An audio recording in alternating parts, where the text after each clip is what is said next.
दोस्तों, क्या आप जानते हैं कि 2025 में इनकम टैक्स डिपार्टमेंट ने कुछ ऐसे नियम और लेन देन पर नज़र कड़ी कर दी है जिसमें छोटी सी गलती भी आपको इनकम टैक्स नोटिस दिला सकती है। जी हाँ, आज के इस वीडियो में मैं आपको बताने वाला हूँ 7 ऐसे ट्रांजैक्शन जिन्हें अगर आपने अनजाने में भी किया तो सीधा टैक्स डिपार्टमेंट का नोटिस आपके घर आ सकता है। तो वीडियो को अंत तक जरूर देखिए और अपनी मेहनत की कमाई को बचाइए। पहला, बैंक खाते में कैश डिपॉजिट लिमिट से ज़्यादा। अगर आप लिमिट से ज़्यादा करते हैं तो चलिए बताता हूँ मैं।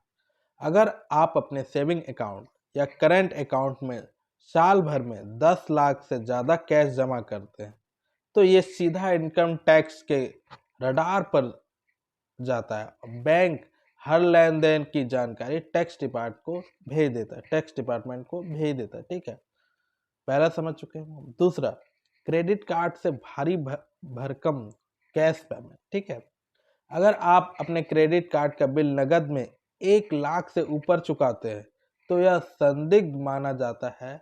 वहीं अगर ऑनलाइन या चेक पेमेंट करते हैं तो लिमिट 10 लाख सालाना तक है। इससे ज़्यादा पर डिपार्टमेंट पूछताछ कर सकता है। अब हम तीसरा जानते हैं। तीसरा क्या है? रियल एस्टेट में कैश ट्रांजेक्शन।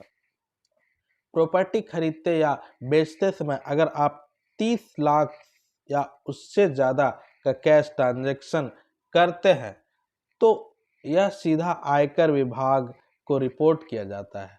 ऐसे मामलों में ब्लैक मनी का शक होता है। अब जानते हैं चौथा। ठीक है, शेयर मार्केट या म्यूचुअल फंड में बड़ा निवेश। अगर आपने share market, mutual fund, bonds या डिबेंचर में 10 लाख से ज़्यादा का निवेश किया है तो उसका डेटा पैन से लिंक होकर टैक्स डिपार्टमेंट तक पहुंचता है। पांचवा, विदेश यात्रा पर ज़्यादा खर्च। अगर आपने विदेश यात्रा पर सालाना 2 लाख से ज़्यादा खर्च किया तो यह खर्च भी अब इनकम टैक्स की नज़र में आता है। डिपार्टमेंट चेक करता है कि आपने इनकम दिखाकर इतना खर्च कैसे किया। ठीक है, अब छठा है लग्जरी प्रोडक्ट पर भी भारी खरीदारी। ठीक है, लग्जरी प्रोडक्ट पर भारी खरीदारी करते हैं तो क्या होता है, जैसे गहने, महंगी कार या हाई वैल्यू इलेक्ट्रॉनिक्स। अगर आप 2 लाख से ऊपर कैश में खरीदते हैं तो डीलर आपकी जानकारी इनकम टैक्स डिपार्टमेंट को देता है। ठीक है, सातवां क्या है, गिफ्ट और डोनेशन में लिमिट से ज़्यादा। अगर आपको किसी से 50,000 से ज़्यादा का गिफ्ट मिलता है और वह ब्लड रिलेशन में नहीं है तो वह गिफ्ट टैक्सेबल हो जाता है। इसी तरह नकली डोनेशन दिखाकर टैक्स बचाने की कोशिश भी अब पकड़ में आ जाती है। दोस्तों, ध्यान रहे कि इनकम टैक्स डिपार्टमेंट अब पूरी तरह डिजिटल और एआई सिस्टम से काम कर रहा है।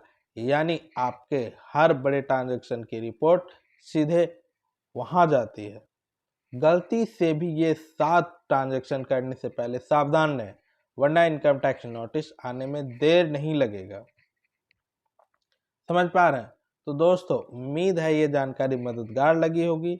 वीडियो अच्छा लगा हो तो इसे लाइक और शेयर जरूर करें ताकि और लोग भी इनकम टैक्स नोटिस से बच सकें। और हाँ, हमारे चैनल को सब्सक्राइब करना मत भूलिए क्योंकि यहाँ आपको मिलती है सबसे पहले लेटेस्ट और सही जानकारी। मिलते हैं अगले वीडियो में, तब तक के लिए सुरक्षित रहिए और समझदारी से लेन देन कीजिए। धन्यवाद।